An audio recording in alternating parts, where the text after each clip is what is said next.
Now, I hate to say, I told you so, it's a rather tiresome thing to say, but the Cornish crackdown on second home ownership has come back to bite them. Despite their efforts to prevent the sale of new homes to second home buyers, rents have in fact gone up and so have prices, and it's made it harder for first-time buyers to get onto the property ladder.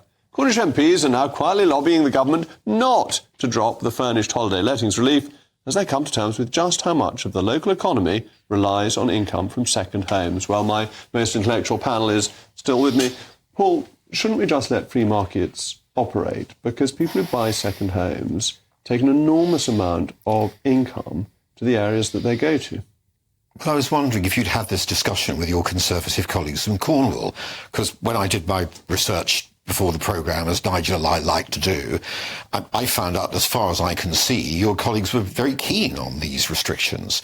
I think there is a bit of a difficulty here that was in the story I read about it, which was there was a quote from someone who knows about the market, and it seemed to be pretty robust, who said, well, the local MPs don't want more houses built because it'll bring the price of property down for owners. So there's a question about what do you actually want?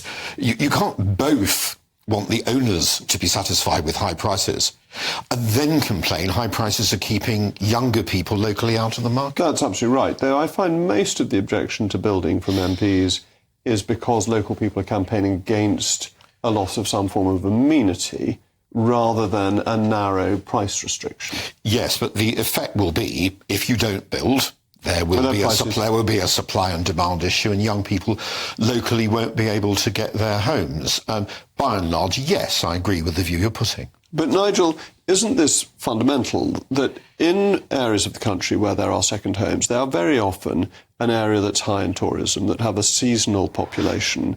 They need the wealth that is brought in by the second homeowners. Yes, but also the local people need affordable housing. So, I mean, the way to tackle that is to build more houses. I mean, it's pretty simple, and affordable houses. The holiday homes, I mean, one of the things the report said, although it was talking about Wales, is the markets are totally different. Holiday homeowners want something overlooking the sea. That comes at a premium price, so you're talking about £500,000 upwards. What local people want is a £270,000 home next to a school, next to shops, and for local amenities. So you can do both? So you could do both, yeah. And when it comes down to the local economy, the whole thing is as long as it's not to the detriment of the people who live there, that's fine. But it depends where you are, doesn't it? But the local economy in many of these areas is tourism. And you can't have tourism unless it's easy for people to stay there. So you crack down on holiday lets, you crack down on second homes, and then there's no economy left in these places. It's such bad economics. No, but there are ways of doing it. The last time that I holidayed in the West Country, I was on a farm where there were a load of holiday chalets. These weren't homes for